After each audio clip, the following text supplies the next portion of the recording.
the workplace. Hello, lovely people. In our last session, we began a discussion on COVID-19 and how it has impacted on the employer-employee environment and answered some of your questions. We continue today on a part 2 of the interview. Tune in, let's get informed. Also, don't forget to subscribe to our channel and click on the notification button to receive alerts whenever we make a post. Thank you. The next question is, who bears the cost of COVID treatment?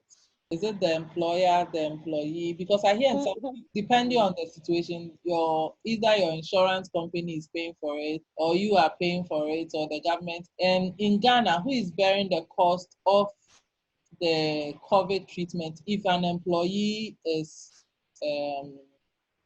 tested positive? Well, I cannot speak for all the hospitals, but what I do believe is that since it's a pandemic, government, I saw a communique had instructed all hospitals to make COVID issues a priority.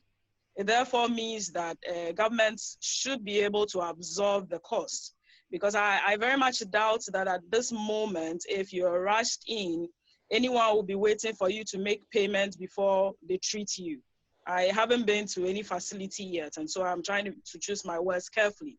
But what I do know about pandemics is that the government absorbs such medical costs because they would not want to put people in a position where they are denied treatment. Okay, imagine that a very poor person gets infected and then goes to a medical facility and then they demand cash and carry. It would be absurd. And so at this moment, I am yet to hear any case where they are referring costs to the organization for payment. And so I think that unless, of course, we have a rare case scenario where they actually are saying that you should bring your insurance card or ask the organization to pay, then it's government who is the first point of call. Government is the first point of call. However, I can understand in an instance where the insurance may be made to pay, simply because I checked into the hospital thinking I had, let's say, malaria. I used my card, which had been given to me by my employer. And so my folder is pulled from that angle. Perhaps that's when the billing is sent directly into the insurance cover. But I think the practice will be that government will be the one to absorb such a cost. Okay. Sanyo may know something else and perhaps could contribute to that. No, yeah, you're right. The government, it's a fact that once we are in a pandemic, it is the government or the state that is fighting the disease. So from the point of the detection, the reporting, quarantining, and all of the other processes, the testing, it is the government that normally would bear the cost. So for the treatment of COVID-19, it is the government that would take all the associated costs. I do not know how the government is raising money. I don't know whether the cost will be borne through the NHI fund or NHIS fund, or it will be borne from the funds that government is acquiring from the World Bank and IMF to be able to fight the pandemic. So, however the funds are going to be gotten, the employer and the employee regarding, sickness or infections with COVID-19 would not be borne by the company or the employee. It will be government that will bear the cost. Okay. That's a good one.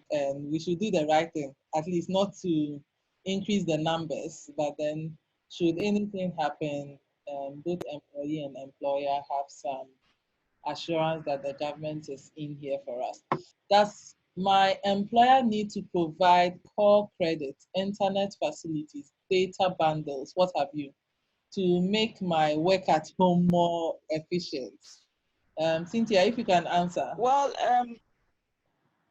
I mean, technically, I would go for the employer. We are responsible for making sure that work flows.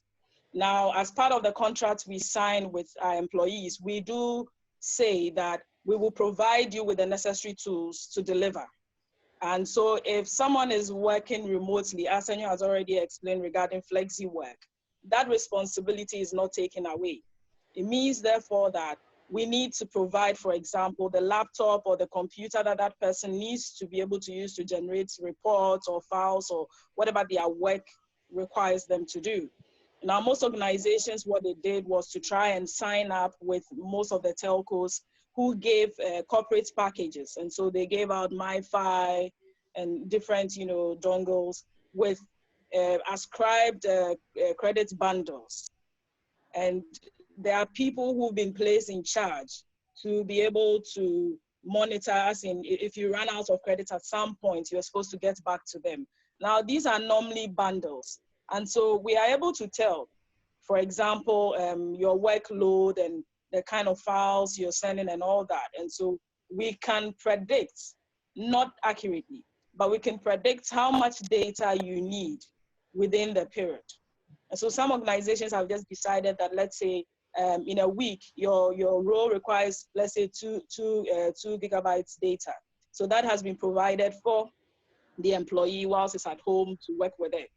Now, there's just a bit of a challenge as to whether what has been provided can even work. Now, you see how we struggle to try to log me on this morning, and my office and I had the same kind of circumstance because they signed a deal with one of the telcos for everybody else who is working remotely.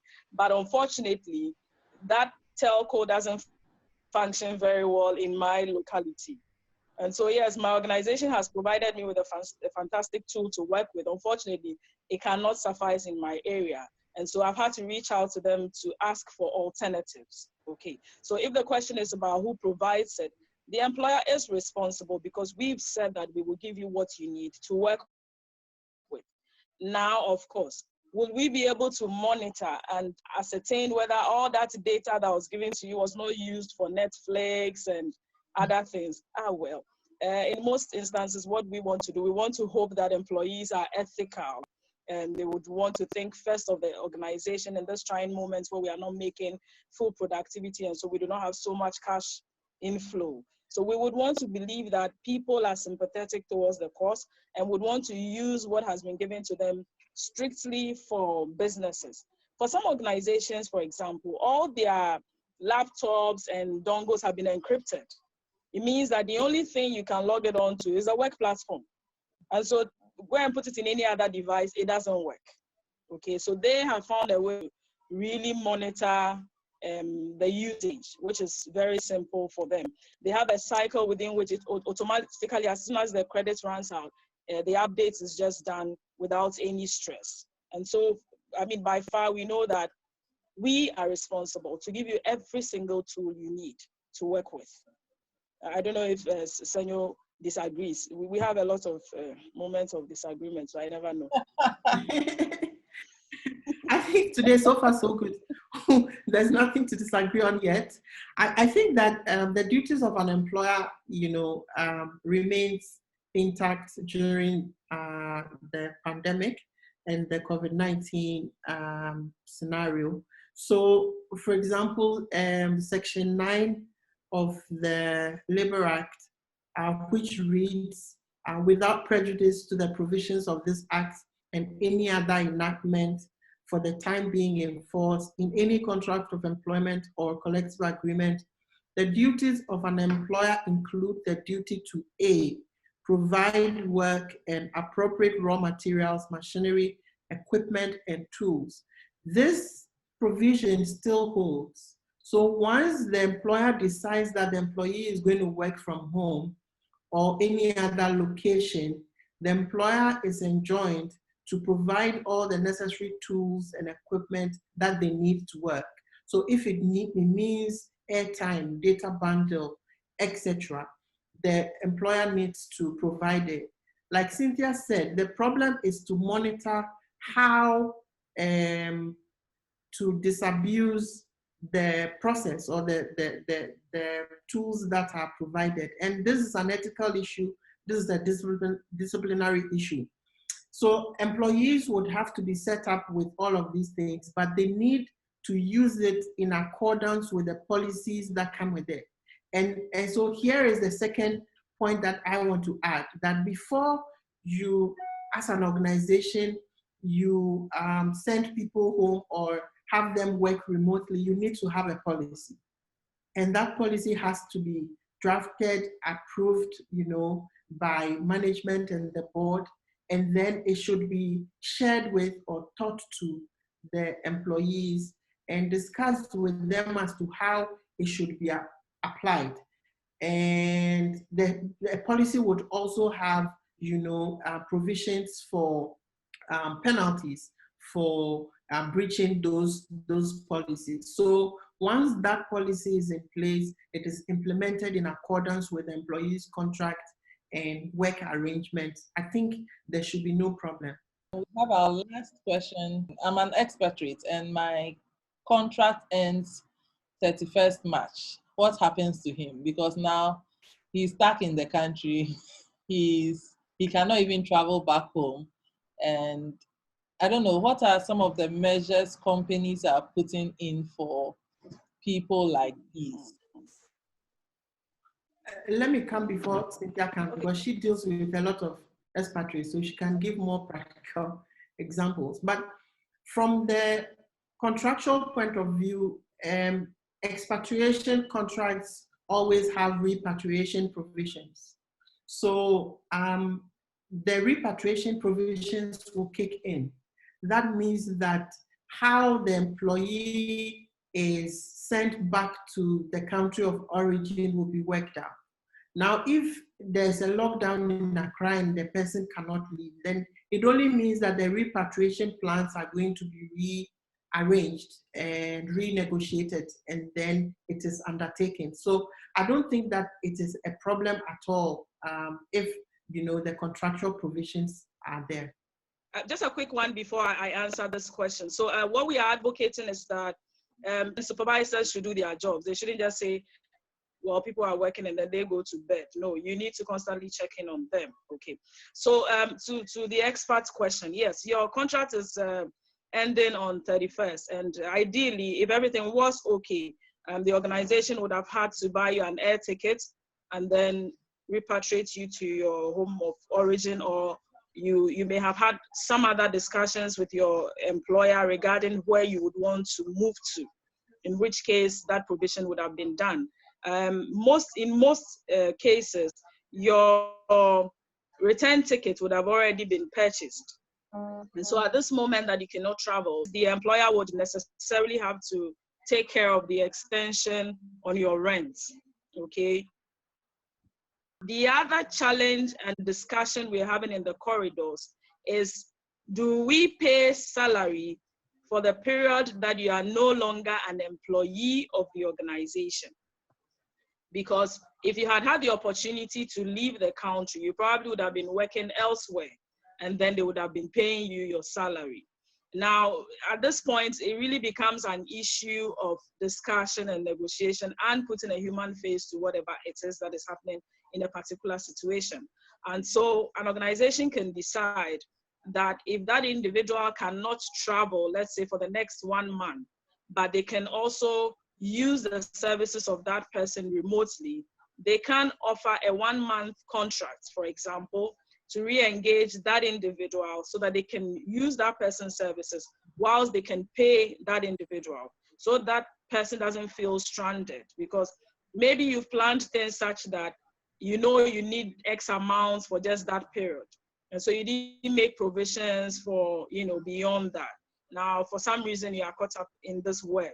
And so instead of having to leave that individual to struggle, an organization can offer a 1-month contract of engagement just so that we can absorb their services and also make some allowance provisions to them. You can renegotiate at this point. So if we know that it is impossible for us to pay, let's say $2,000, which would have paid during normal course of operation, we would have to decide on what it is we can offer you, looking at all the circumstances. So perhaps instead of $2,000, we're looking at $500. Once that individual can reason along and you can agree, then of course a contract can be assigned, and then you can make use of such a person's service. Thank you very much. Any last words for our listeners? Well, I can only say that we need to remain calm. That is the most important thing that we can do during this crisis period. Everything is in control. We just have to make sure that we abide by all the various social distancing and other rules that have been put in place and have been shared with us. We should take the opportunity to ensure that our hygienic conditions are heightened and put in place so that we can remain safe. When we happen to, unfortunately, possibly fall ill, we should also not panic. We should just use the 112 telephone emergency line. And I'm sure that at the end of the day, we can get the necessary attention that we need from the technical team for COVID-19 that are handling the situation around. So I think that we should not panic. We should just relax and go through the motions. And this one too shall pass.